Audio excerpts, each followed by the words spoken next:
Victoria Day holiday sa Canada ngayong Lunes at sa ilang bahagi ng Ontario, nananatili ang yellow heat warning para sa kauna-unahang heat event ng season. Paano nga ba nito naapektuhan ang plano ng ating mga kababayan? Narito ang report ni Teresa Redula.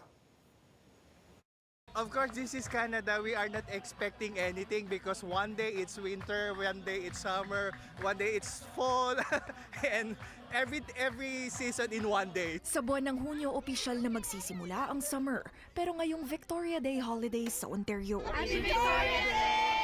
Sinulit ng marami sa Toronto ang summer-like conditions sa kauna-unahang pagkakataon ngayong taon. Kailangan po namin pumunta sa mga park sa may mga green po na ganito para ma-refresh po at hindi po magkaroon po ng aftershock ang ating mga katawan dahil naggaling po tayo sa cold winter. Binisita ng Omni News ang Earl Bales Park sa North York.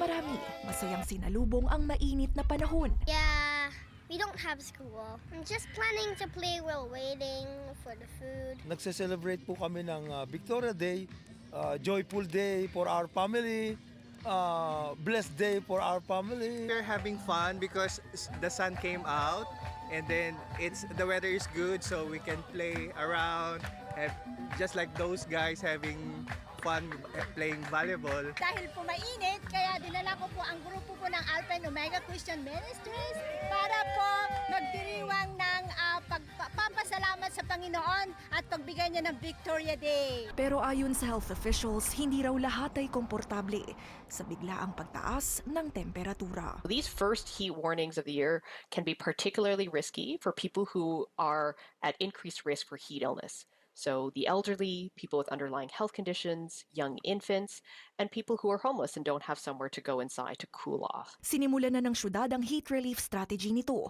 at pinatagal din ang oras ng pagbubukas ng cooling centers sa syudad. Mayroon na ring mahigit 100 shelter spaces. Gayon din ang mobile water trailers sa ilang lugar.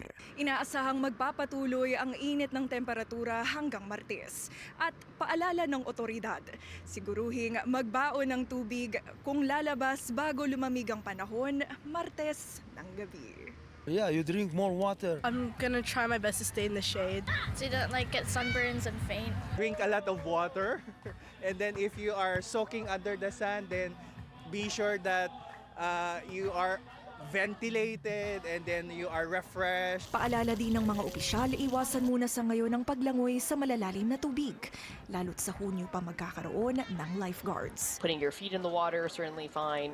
In terms of that cooling, it's quite cold, chilly. It would be surprised if people will really be ready to go swimming yet. Mainam din daw na magsuot ng light layers, makipag-ugnayan sa mga pinakaapektadong individual tuwing mainit ang panahon, at huwag ding iwanan ng mga bata o mga alagang hayop sa sasakyan. Happy Victoria Day! Happy Victoria Day! Happy Victoria Day! Happy Victoria Day!